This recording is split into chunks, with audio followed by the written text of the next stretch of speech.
محترم سامعین اکرام، ابھی میں نے اس آیت مقدسہ کی تلاوت کا شرف حاصل کیا۔ اللہ رب العزت ارشاد فرماتا ہے سبحان الذی اسری بعبدہ لیلا من المسجد الحرام الی المسجد الاقصی، کہ پاک ہے وہ ذات جو اپنے بندے کو لے گئی راتوں رات مسجد حرام تک۔ جیسا کہ آپ کو بخوبی معلوم ہے کہ ہم اور آپ یہاں پر شب معراج حاضر آئے ہیں۔ ہم تمامی حضرات بہت خوش نصیب ہیں کہ اللہ رب العزت نے ہمیں یہ شرف بخشا کہ ہم لوگ نبی آخر الزماں صلی اللہ علیہ وسلم کے سفر کو، ان کے سمان حیات کو اور اس بہت بڑے معجزے کو سماعت کرنے کے لیے حاضر آئے ہیں۔ محترم سامعین کرام، اللہ رب العزت کلام بلیغ میں ارشاد فرماتا ہے سبحان الذی اسری بعبدہ لیلا من المسجد الحرام الی المسجد الاقصی، کہ پاک ہے وہ ذات جو لے گئی اپنے بندے کو راتوں رات مسجد حرام سے مسجد اقصی تک۔ محترم سامعین کرام، جب نبی آخر الزماں صلی اللہ تعالی علیہ وسلم معراج سے واپس آئے اور آپ نے سارے لوگوں کے درمیان یہ بیان فرمایا کہ میں پلک جھپکنے سیکنڈ میں مسجد حرام سے مسجد اقصی گیا، ساتوں آسمان گیا، لا مکان گیا، اللہ رب العزت سے ملاقات کر کے آیا، بستر بھی گرم رہا، کنڈی بھی ہلتی رہی، تو سارے لوگوں نے مذاق اڑایا۔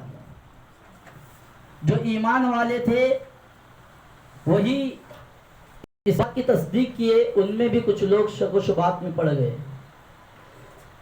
جب ابو جہل نے اس بات کو سنا تو ابو جہل وہاں سے جانے لگا۔ راستے میں حضرت صدیق اکبر رضی اللہ تعالیٰ عنہ سے ملاقات ہوئی۔ اس نے کہا یا ابا بکر هل انت سمعت شیئا، اے ابو بکر کیا تم نے کچھ سنا؟ قال ابو بکر ما سمعت شیئا، حضرت ابو بکر صدیق رضی اللہ تعالیٰ عنہ نے فرمایا کہ میں نے کچھ نہیں سنا۔ پھر ابو جہل کہتا ہے قال حبیبک محمد رسول اللہ صلی اللہ تعالی علیہ وسلم کنت ذهبت من المسجد الحرام الى المسجد الاقصی، کہ میں آپ کے محمد صلی اللہ تعالی وسلم کہہ رہے ہیں، فرما رہے ہیں کہ میں مسجد حرام سے مسجد اقصی گیا۔ قال ابو بکر لو قال هذا حبیبی محمد رسول اللہ صلی اللہ تعالی علیہ وسلم فہذا صحیح، اگر میرے نبی آخر الزماں صلی اللہ تعالی علیہ وسلم نے یہ بات کہی ہے تو یقیناً صحیح اور درست ہے۔ جب اس بات کی خبر نبی آخر الزماں صلی اللہ تعالی علیہ وسلم کو ہوئی کہ ابو جہل نے ابو بکر صدیق رضی اللہ تعالیٰ عنہ آنے کی ورغلانے کی کوشش کی، لیکن ابو بکر صدیق رضی اللہ تعالیٰ نے اس کے منہ پر ایسا زور سے تماچا مارا اور اس کا منہ توڑ جواب دیا اور کہا کہ میرے نبی آخر الزماں صلی اللہ تعالیٰ علیہ وسلم نے اگر ایسا کہا ہے تو وہ یقیناً درست ہے۔ نبی کریم صلی اللہ تعالیٰ علیہ وسلم اگر اس سے بڑھ کر بھی کچھ فرماتے تو میں اس پر ایمان اور عقیدہ رکھتا۔ جب نبی کریم صلی اللہ تعالیٰ علیہ وسلم نے اتنا سنا تو آپ نے فرمایا یا ابا بکر انت صدقتا، اے ابو بکر آپ نے سچ کہا۔ اسی دن سے حضرت ابو بکر صدیق رضی اللہ تعالیٰ عنہ کا لقب صدیق پڑ گیا۔ محترم سامعین کرام، اب کچھ لوگ یہ اعتراض کرتے ہیں، کچھ لوگ ایسے ہیں جو معراج نبی صلی اللہ تعالیٰ علیہ وسلم کا ہی انکار کرتے ہیں۔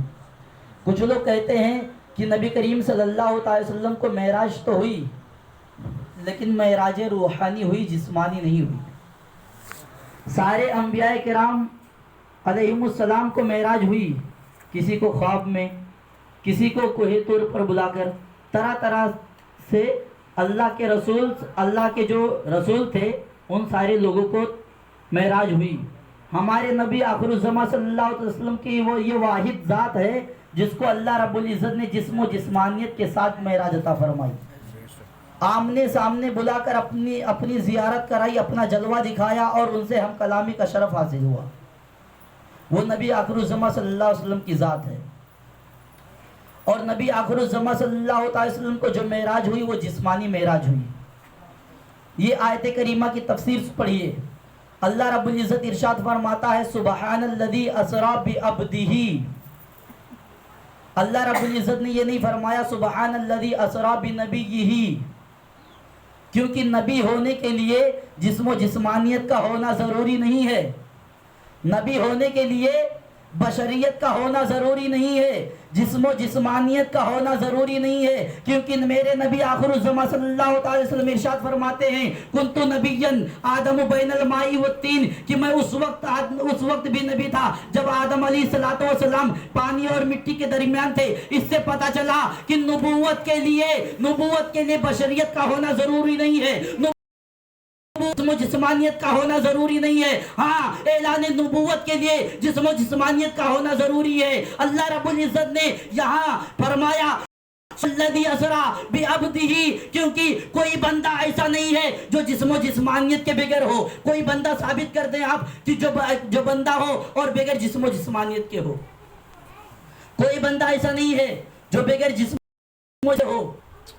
اس سے پتہ چلا کہ نبی آخر الزمان صلی اللہ تعالی علیہ وسلم کو جو معراج ہوئی وہ جسم و جسمانیت کے ساتھ ہوئی، کیونکہ اللہ رب العزت نے ارشاد فرمایا سبحان الذی اسری بعبدہ، کہ پاک ہے وہ ذات جو لے گئی اپنے بندے کو راتوں رات مسجد حرام سے مسجد اقصی تک. اس آیت کریمہ سے پتہ چلا کہ نبی آخر الزمان صلی اللہ تعالی وسلم کو جو معراج ہوئی وہ جسمانی معراج ہوئی، روحانی معراج نہیں ہوئی. اب اللہ رب العزت نے ارشاد فرمایا سبحان الذی اسری. اب دیکھیے، ہو سکتا ہے کہ کچھ لوگ یہ اعتراض کریں، قرآن کی تفسیر سنیے آپ. ہو سکتا ہے کہ کچھ لوگ یہ اعتراض کریں کہ آخر یہ کیسے ممکن ہے، یہ کیسے ممکن ہے کہ پلک جھپکنے میں نبی کریم صلی اللہ علیہ وسلم مسجد حرام سے مسجد اقصی گئے، ساتوں آسمان سدرۃ المنتہی مکہ گئے. اعتراض کرتے ہیں لوگ. اللہ رب العزت کو بھی خبر تھی کہ میرے محبوب سے سارے لوگ اعتراض کریں گے، کیونکہ ایک بندے کے لیے ناممکن کو ممکن بنانا یہ ان کے اختیار میں نہیں ہے. حالانکہ پلک جھپکنے میں وہاں تک جانا یہ نبی آخر الزمان صلی اللہ علیہ وسلم کے اختیار میں جا سکتے ہیں. جیسا کہ حضرت سلیمان علیہ السلام کا وہ واقعہ کہ آپ نے سارے لوگوں سے پوچھا کہ کون بلقیس کا جو تخت ہے وہ کون جلدی لا سکتا ہے. تو جو وہاں پہ جنات وغیرہ تھے انہوں نے کہا، کوئی کہا 1 گھنٹے میں، کوئی کہا 24 گھنٹے میں، کوئی کہا 1 دن میں. لیکن وہاں پہ ایک اللہ کے ولی تھے، انہوں نے کہا میں پلک جھپکنے میں لاؤں.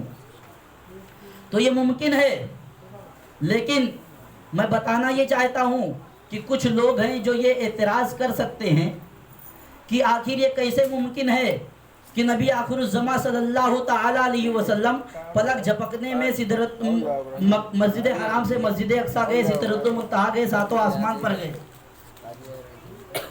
تو آئیے میں آپ لوگ کو اسی آیت کریمہ کی تفسیر سے بتاتا چلوں کہ اللہ رب العزت نے ارشاد فرمایا سبحان الذی اسری بعبدہ.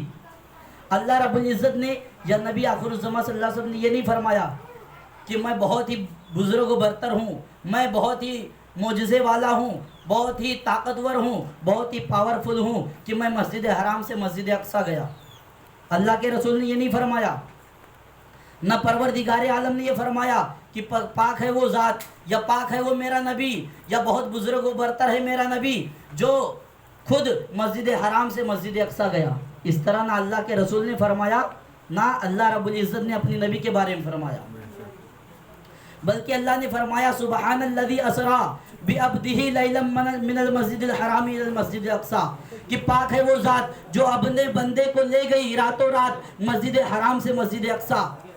تو اللہ رب العزت کی وہ ذات ہے جو اپنے محبوب صلی اللہ تعالی علیہ وسلم لے گئی. اور پروردگار عالم ایسا ہے ان اللہ علی کل شیء قدیر، کہ میرا رب وہ ہے جو ہر ممکن شے پر، ہر ناممکن شے پر قادر ہے. جب پروردگار عالم لے جانے والا ہو، جانے والے محمد رسول اللہ صلی اللہ علیہ وسلم ہے، تو یہ کوئی بعید نہیں ہے کہ پلک جھپکنے میں سیکنڈ میں مسجد حرام سے مسجد اقصی گئے، لا مکہ گئے، مکہ گئے، لا مکہ گئے، ساتوں آسمان پر گئے، کیونکہ پروردگار عالم لے جانے والا ہے. ان اللہ علی کل شیء قدیر. نعرہ رسالت یا رسول اللہ، نعرہ رسالت یا رسول اللہ، سرکار کی آمد مرحبا، پیر ہمارے نور ہمارے، پیر ہمارے نور ہمارے، نعرہ تکبیر اللہ اکبر، نعرہ رسالت یا رسول اللہ. جب لے جانے والی ذات اللہ رب العزت کی ہے تو پروردگار عالم سے کوئی بعید نہیں ہے.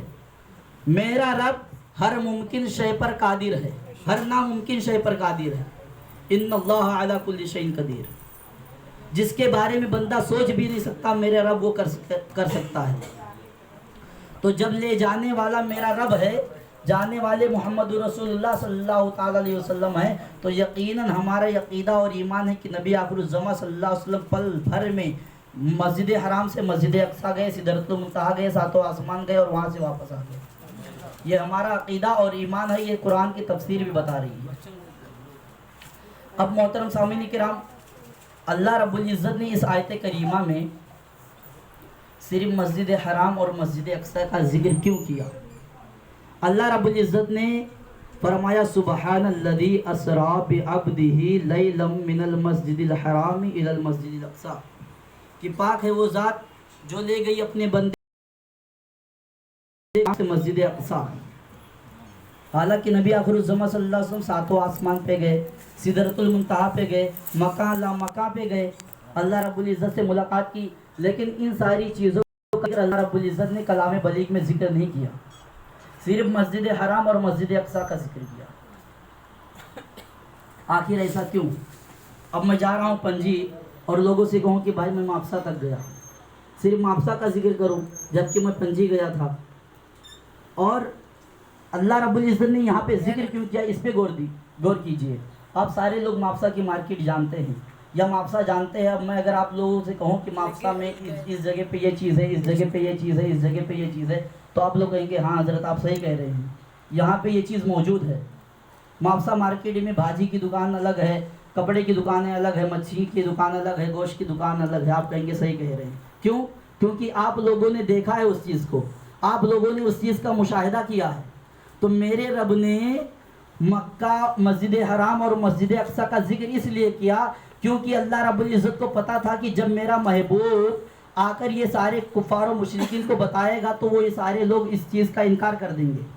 لیکن وہ مسجد حرام کو دیکھے ہوئے تھے، مسجد حرام کا مشاہدہ کیے ہوئے تھے.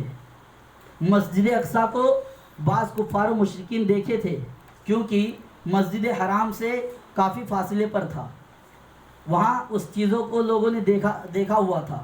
اب ظاہر سی بات ہے اگر میں اجمیر جا کے آؤں گا اور کوئی جا کے آئے گا وہاں پہ جو اجمیر جا چکا ہے تو کہے گا اچھا بتائیے حضرت وہ جو جناتوں نے جھوپڑی بنائی تھی وہاں گئے تھے، انا ساگر گئے تھے، اچھا یہ بتائیے کیسا ہے اگر آپ گئے تھے. دلیل پوچھتے ہیں نا لوگ کہ آخر آپ گئے تھے تو بتائیے یہ کیسا ہے. تو اللہ رب العزت نے مسجد حرام، مسجد اقصیٰ کا ذکر اس لیے کیا کیونکہ میرے رب کو پتا تھا کہ یہ کفار مشرکین اس چیز کو ماننے والے نہیں ہیں. اگر میں کہہ دوں گا کہ نبی کریم صلی اللہ علیہ وسلم سدرۃ المنتہا پہ گئے، ساتوں آسمان پہ گئے، تو وہ اس چیز کو ماننے والے نہیں ہیں. لیکن مسجد حرام اور مسجد اقصیٰ کو یہ لوگ دیکھے ہوئے ہیں. جب میرے نبی آخر الزماں صلی اللہ تعالی وسلم اس چیز کو بیان کریں گے، اس چیز کو کہیں گے تو وہ سارے لوگ اعتراض کریں گے، پوچھیں گے یا رسول اللہ صلی اللہ تعالی وسلم اگر آپ مسجد حرام سے مسجد اقصیٰ گئے ہیں تو بتائیے مسجد اقصیٰ کے در و دیوار کیسے ہیں، اس کے پلر کتنے ہیں، اس کی در و دیوار کتنے ہیں، اس کے محراب کتنے ہیں. آخرکار وہ لوگ پوچھ سکتے ہیں کہ اس کا گنبد کیسا ہے. اسی لیے میرے رب نے مسجد حرام اور مسجد اقصیٰ کا ذکر کیا کہ یا رسول اللہ صلی اللہ علیہ وسلم جب آپ سے کفار و مشرکین پوچھیں تو آپ ان بلا جھجک ان کا جواب دے سکیں. اسی طرح جب کفار و مشرکین نبی آخر الزماں صلی اللہ علیہ وسلم سے مسجد حرام اور مسجد اقصیٰ کے بارے میں پوچھنے لگے تو نبی آخر الزماں صلی اللہ علیہ وسلم ان کے سوالوں کا جواب اس طرح دے رہے تھے، ایسا لگ رہا تھا کہ نبی آخر الزماں صلی اللہ علیہ وسلم کے نگاہوں کے سامنے مسجد حرام اور مسجد اقصیٰ گھوم رہا ہے. نبی آخر الزماں صلی اللہ علیہ وسلم ان کے سارے سوالوں کے جواب دے رہے تھے. اسی لیے اللہ رب العزت نے مسجد حرام اور مسجد اقصیٰ کا ذکر کیا. محترم سامعین کرام، جو شب معراج کو نہ مانے وہ کافر ہے. کیوں؟ کیونکہ اللہ رب العزت ارشاد فرماتا ہے سبحان الذی اسریٰ بعبده لیلا من المسجد الحرام الى المسجد الاقصى، کہ پاک ہے وہ ذات جو لے گئی اپنے بندے کو راتوں رات مسجد حرام سے مسجد اقصی تک۔ یہ قرآن شریف کی آیت ہے، اور قرآن شریف کی ایک آیت کا انکار کرنا کفر ہے۔ تو جو شب معراج کا انکار کرے گا وہ کافر ہو جائے گا، کیونکہ شب معراج حق ہے اور اس کی دلیل قرآن شریف میں موجود ہے۔ اب اللہ رب العزت نے لیلاً فرمایا ہے، سبحان الذی اسری بعبدہ لیلاً نہاراً نہیں فرمایا، کیونکہ اللہ رب العزت کو راز و نیاز کی باتیں کرنی تھی، اپنے محبوب صلی اللہ تعالی وسلم سے راز و نیاز کی باتیں کرنی تھی، اور رات یہ زیادہ بہتر ہوتا ہے راز و نیاز کی بات کرنے کے لیے۔ کوئی ڈسٹرب کرنے والا نہیں ہوتا ہے، کوئی شور و گل نہیں ہوتا ہے، بس محبوب اور محب ہوتا ہے۔ جہاں محبوب اور محب ہو وہاں راز و نیاز کی باتیں ہوتی ہیں، اسی لیے میرے رب نے لیلاً فرمایا۔ اس کے بعد میں اب یہاں سے واقعہ شروع ہوتا ہے۔ اللہ رب العزت نے حضرت جبریل علیہ السلام سے ارشاد فرمایا، اے جبریل، سارے فرشتوں کو لے جاؤ اور میرے محبوب صلی اللہ تعالی وسلم کو با ادب میرے پاس لے کر آؤ۔ حضرت جبریل علیہ السلام جاتے ہیں، نبی آخر الزماں